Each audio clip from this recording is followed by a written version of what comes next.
Hello guys, welcome back to some more Banner Saga Part 3. We're going to be returning with Juno and the Ravens now. And Ivor.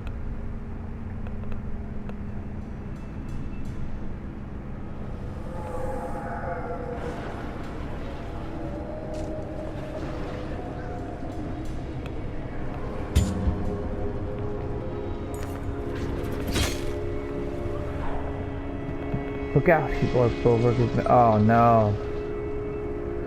He's on full sprint. An axe flies towards Ivan's head, clanging off Falcon's shield at the last moment. Static crackles, bolts of lightning rip into the ground, tossing clouds of soot high into the air, but it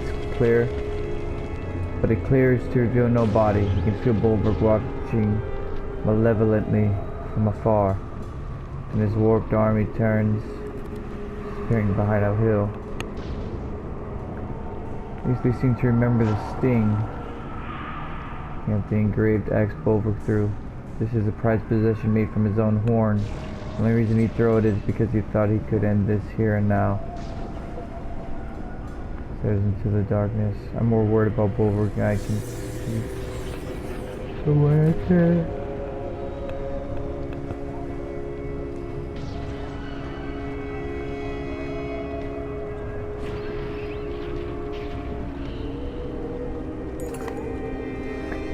Some of us still need to sleep, Falco blurts, eyeing Juno. You haven't rested since leaving Strand. If I know Bolverk, that's what he's waiting for. He's going to tire us out before bringing down the other axe. Can I sense the warp approaching? We'll rest a little and lightly. The ravens chafe at being told what to do. Falco is clearly preparing to say something.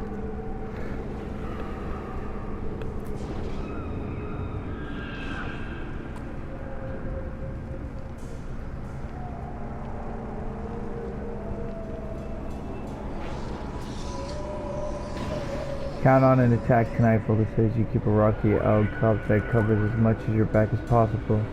Everyone but the lookout sleep now, she says. So we're rested when it comes. As Falco expected the warp to come, Bolverk is nowhere in sight, but you can't shake the feeling he's watching.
Huh.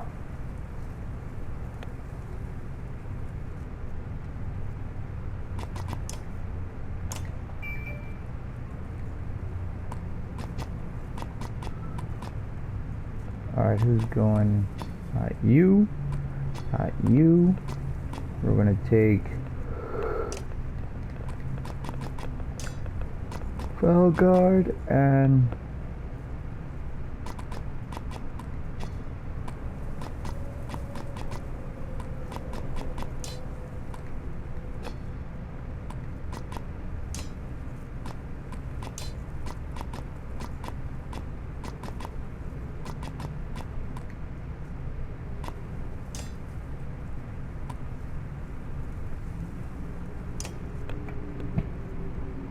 okay.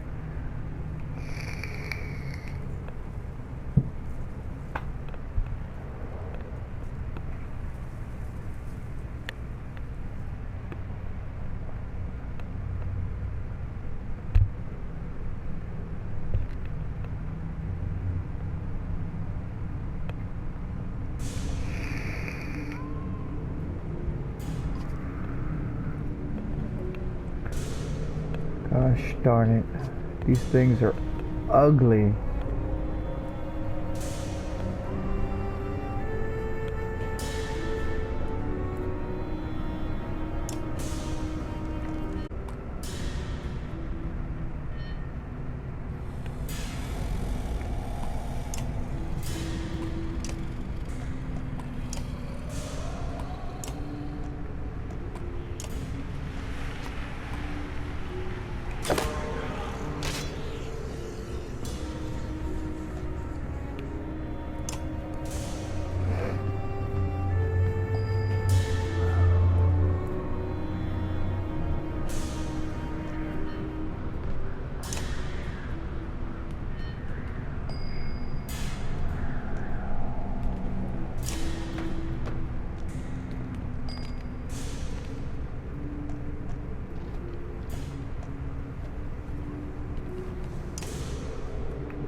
Okay, that's cool.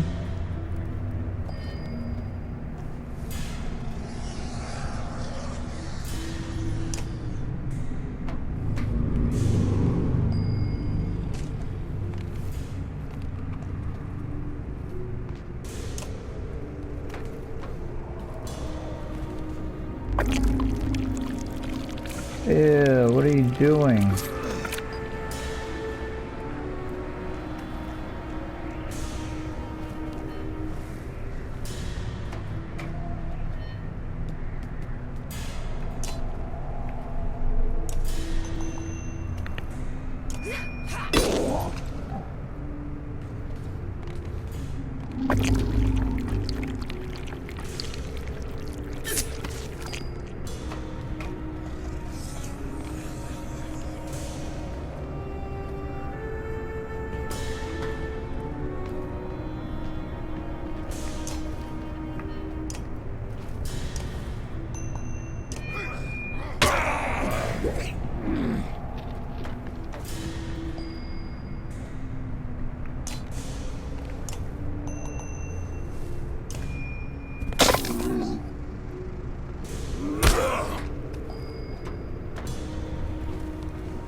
Ah, bugger.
Damn.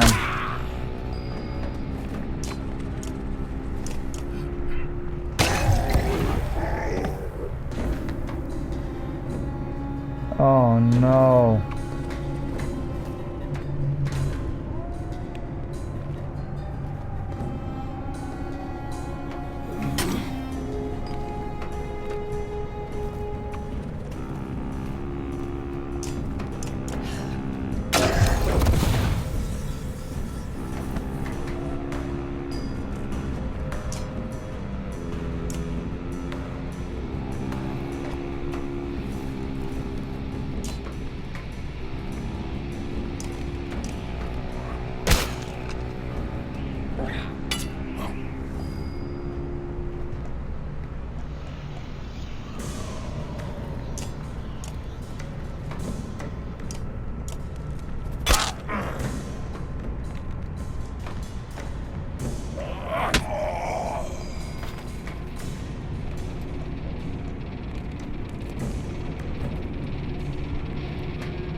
Oh, well, now that was useless.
Not gonna win this.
Oh, jeez.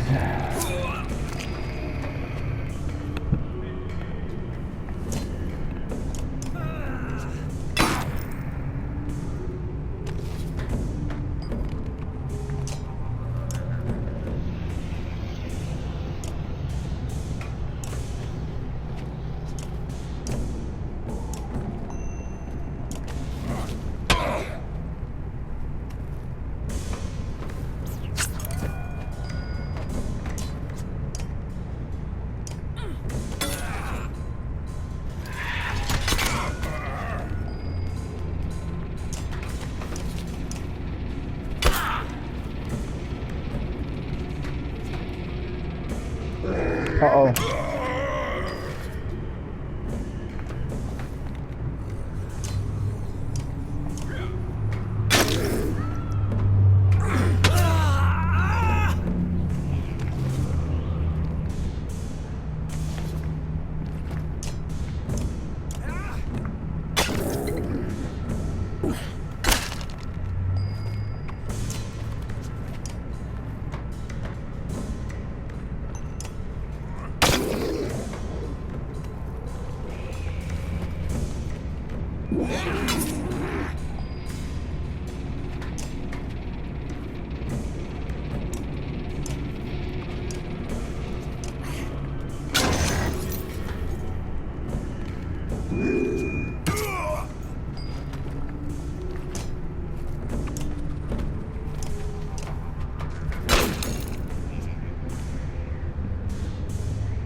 So you can absorb willpower and we'll lose it. That makes perfect sense. That's fine.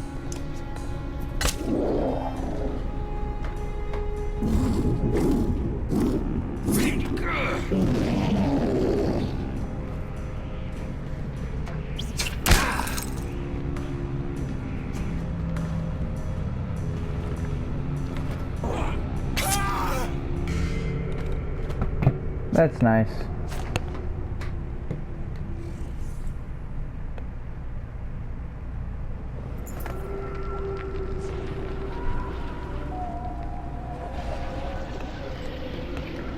Zone 2, not sure how anyone survived that battle. Juno remains where you saw her last as if nothing had happened. Focal pulls herself onto her feet and comes stomping at you, dragging her shield heavily behind her. She doesn't look happy. Yeah, because we just got our asses kicked. Check us out here as captains and now Bolverk should hunt us down and kill us. Do you need to know how messed up this is? And back there you try to give my ravens orders. Come again when we're allowed to rest. Go on, say it to my face.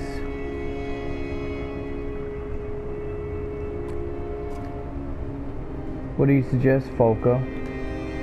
Oh no, don't you dare pretend to be reasonable one time now.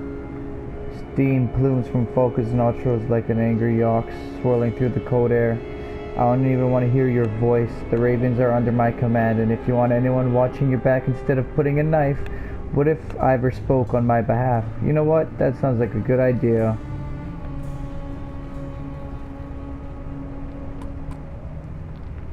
If it ends the bickering, I'll take charge. Let's just hope she has the decency to stay out of your head. Yeah, let's hope. The god stone ahead shimmers. It seems to hold some sway over the darkness somehow. Or maybe the darkness itself finds them distasteful.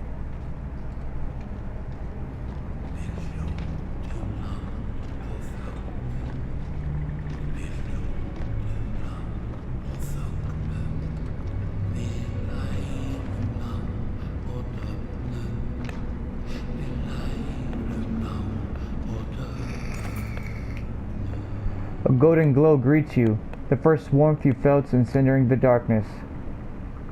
Disheveled women and children huddled on the side of the godstone, while a dredge sits on the other. The dredge has arranged a circle of obsidian stones around itself, and just outside that lies the bodies of a couple dead men. Ain't this a sight? Ollie grins. Then he frowns. I have a feeling this is about to become more problem. Praise the gods, someone has finally come, carrying a divine light. Not exactly. The matronly woman's face falls as she gets a better look at you. I know that crest. Ravens. Yeah, it's a crest of a raven. I mean, she points with an accusing, shaking finger towards the stone singer. What is this? Have you brought more dredge to slaughter us? The stone hurler stands within its ring of stones, warblingly as you approach the godstone. The old woman recoils in disgust. Well, how interesting. This one is terrified of you, Ivor. Why? She called you Destroyer.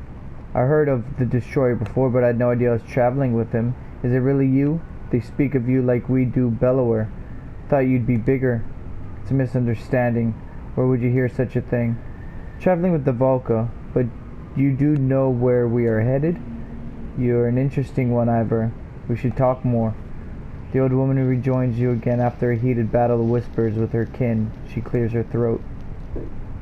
I'm called Hildy. We came here to pray when the sky is darkened. Guess I don't need to tell you that we're alive now because of this godstone. A miracle. And they say the gods are dead. Then this slag comes from nowhere. It attacks us, killed their husbands and mine as well. A right miserable sow-sucker he was, but an injustice to be killed by this thing. She gestures rudely at the stone hurler. It makes a hissing sound like escaping steam. Quiet, filthy thing. You take us somewhere safe, surely. Surely you will. The opposite. You don't want to go where we're going. God's alive. Has everyone lost their minds? At least give us justice. Don't leave the slag alive to kill us and eat our children.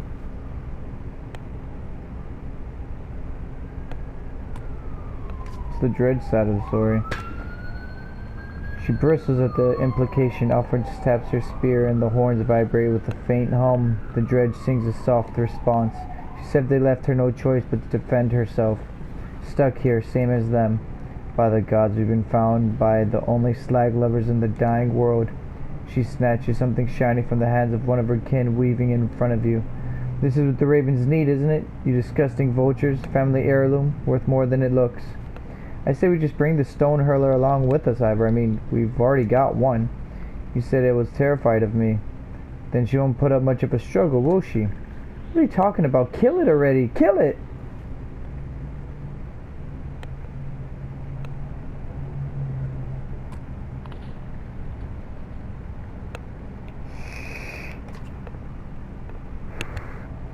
She speaks to the dredge again. It shows little emotion, but that may just be because it lacks facial expression. Quite the motley crew you've gathered, Destroyer. Don't call me that, I'm serious. But it pockets her heirloom, offering only low curses, angry that the dredge lives on. You're not coming with us anyways, we're taking it away.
Alfred finds a quiet moment to make her way over to you, leaning over her staff.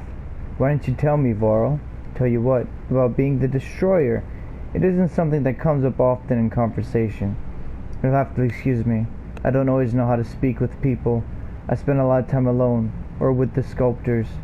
Sculptors? Well, more precisely, they say something like, we who shape the stone, but it's close enough. You don't think the dredge call themselves dredge, do you? There's quite a lot I've learned from them. Some things you may know, many secret. She'll wait your reply. The sculptors see you as a friend. You all need to stop looking at everything as us and them. Some of them are friends, others are not. The same as any people, anywhere. Oh, I understand how hard it can be to see past your differences. Impossible sometimes, but so many don't even try. Alfred awaits your reply. What kind of secrets you talking about? What, for nothing? I'm nothing if not a trader of knowledge, you know. The rare secrets don't come cheap. How about this? In exchange for telling me how you became the Destroyer, I'll tell you something you may find quite important. What do you say? If you promise to keep it to yourself. I do. The Sunder I killed Rays. It was no legendary battle. When I brought her head back to the other Varl, they invented their own stories. The truth is, I got separated from my allies and found her in a snowstorm alone. She was cradling an infant. My axe accidentally killed the child. She didn't even put up a fight after that. Indeed, it was Bellower's child, Ivor. How can you... Are you certain? Completely. Consider that our trade. There's one more to tell. At another time, maybe. We should get going soon. Just one more thing. She looks at you with curiosity. Are those Varl horns on your staff? She laughs a genuine mirth. Nothing to worry about, Ivor. They are a gift that I treasure very much. You see, I have friends of all sorts. But as you said, we should be going. Another story for another time, perhaps.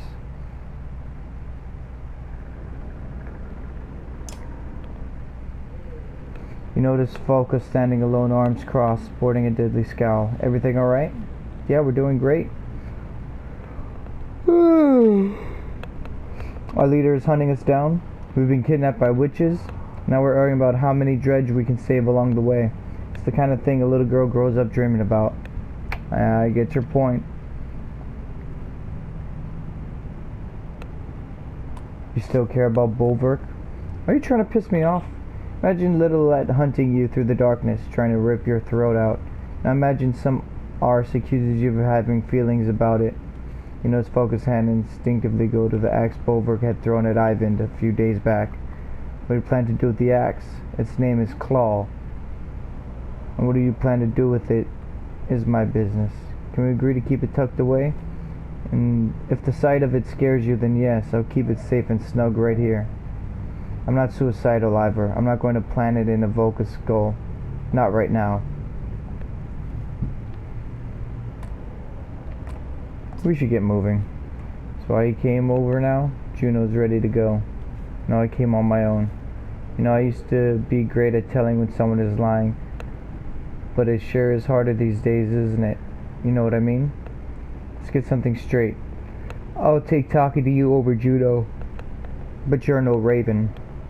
And whatever happened to Bolverk, I'm not convinced that he doesn't have a good reason for what he's doing. So don't give me a reason to let him, and don't try to get close and friendly. Take it easy. I don't like this any more than you do.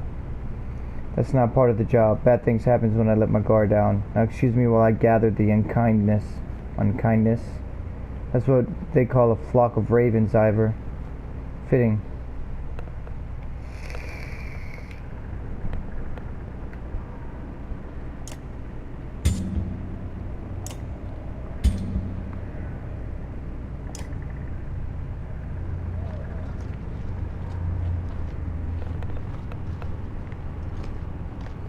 And we'll end the video here.